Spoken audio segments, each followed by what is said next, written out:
বিটরুটের আচার কেবল রান্না হলো, গরম গরম আছে।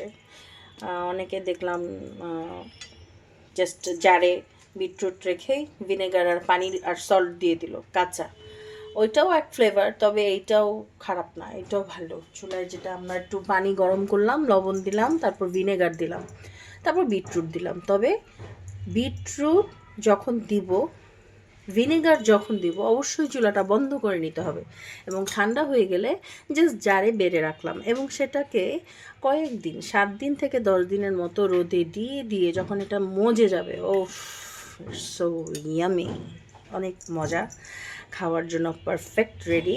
And it's very very good for health and you are good for heart also, so should be despicable. I love it.